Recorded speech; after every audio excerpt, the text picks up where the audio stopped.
अस्सलाम वालेकुम dear students. उम्मीद है आप सब अपनी छुट्टियां बड़े अच्छे से गुजारे होंगे और साथ साथ अपनी स्टडी भी कर रहे होंगे। तो आज हम unit number 6 the value of time, वक्त की कदर के ट्रांसलेशन करेंगे। तो साथ साथ अपनी बुक्स खोल लें। आपने जस्ट लेसन को सुनना है और बुक से देखना है, अपनी बुक पास रखनी है, साथ पेंसिल पास रख लें। कोई मुश्किल वर्ड जो भी आ रहा है उसको साथ में मीनिंग्स भी आप लिख लेंगे। बिस्मिल्लाहिर्रहमानिर्रहीम। Tasir was well known for his cheerful nature and kind-heartedness. तासीर अपनी cheerful nature, खुश मिजाजी एंड काइंड हार्टेडनेस और रहम दिली के लिए वेल नाउन मशहूर था। तासीर अपनी खुश मिजाजी और रहम दिली के लिए he was adored by all, सब इसे बहुत पसंद करते थे। डिस्पाइट दीज एडमायरेबल क्वालिटीज़, इन काबिल तारीफ़ खूबियों के बावजूद, ही हैड वन फ्लॉ, उसमें एक खामी थी, and that was his time management, वक्त की तंजीम की खामी थी। इन सारी काबिल तारीफ़ खूबियों के बावजूद उसमें तंजीम वक्त की खामी थी। ही वाज टेरिबल, वो बहुत कमज़ोर था। मैनेजिंग हिज टाइम, अपने वक्त के इस्तेमाल में, वो अपने वक्त के इस्तेमाल में बहुत कमज़ोर था। तासीर often found himself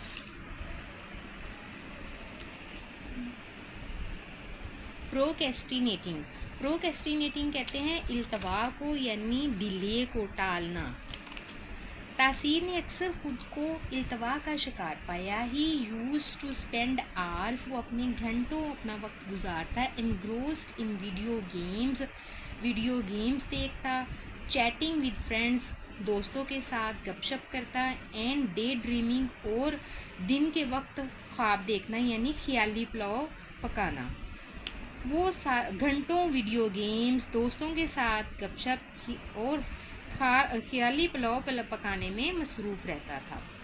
all while his school work and chores piled up, जो उसके स्कूल का काम था और दूसरे घर के जो काम काज थे वो ढेर लग जाता। पाइल्ड अप, उन काम काज का ढेर लग जाता। डिस्पाइट हिज गुड इंटेंशंस, उसके अच्छे इरादों के बावजूद, इंटेंशन कहते हैं इरादे को।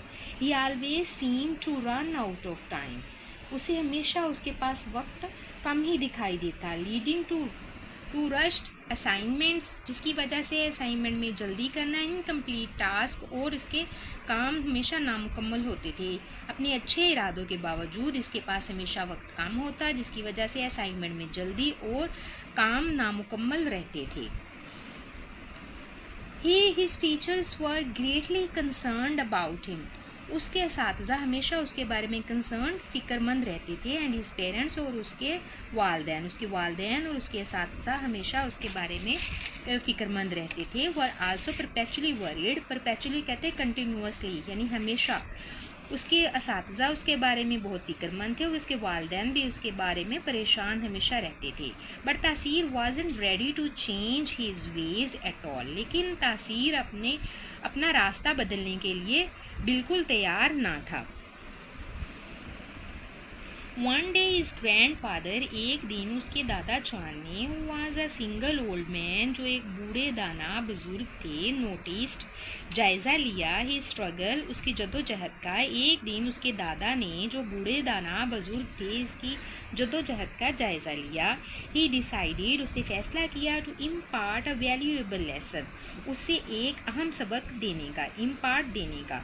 उन्होंने उसे एक अहम सबक देने का फ़ैसला किया। ही स्पेशली, उन्होंने ख़ास तौर पर इनवाइटेड, बुलाया, तासीर टू हिज हाउस, तासीर को अपने घर। उन्होंने तासीर को खुसूसी तौर पर अपने घर बुलाया। तासीर was warmly greeted by his grandfather, तासीर का उसके दादा ने पुरतपाक, यानी बड़े पुरजोश तरीके से इस्तकबाल किया, ग्रीटेड, इस्तकबाल किया। He led him to the kitchen table, वो इसे किचन की मेज़ पे ले गए। बावर्ची खाने की मेज़ पे भी हम कह सकते हैं कि वो इसे बावर्ची खाने की मेज़ की तरफ ले गए। There was an empty glass jar and a basket filled with big rocks, वहाँ पर एक खाली शीशे का मर्तबान था और एक टोकरी थी जिसमें बड़े पत्थर थे, पेबल्स, कंकर थे, एंड सैंड, और रेत भरी हुई थी। वहाँ एक खाली शीशे का मर्तबान और एक टोकरी थी जिसमें बड़े पत्थर, कंकर और रेत भरी हुई थी। तासीर लुक्ड इंट्रिग्यू, तासीर मुतजस्सिस नज़र आया। इंट्रीग्यूट यानी फैसिनेटेड, दिलचस्पी उसे इस चीज़ से हुई कि ये क्या पड़ा हुआ है। Taseer, I want to fill this jar with everything in the basket. मैं चाहता हूँ कि तुम इस मर्तबान को टोकरी में मौजूद हर चीज़ से भर दो। हिज ग्रैंड फादर इंस्ट्रक्टेड, उसके दादा जान ने हिदायत की। Taseer eagerly began by pouring the sand into the jar. Taseer eagerly began by pouring the sand into the jar. Taseer ने शौक़ से जार यानी मर्तबान में रेत डालनी शुरू की।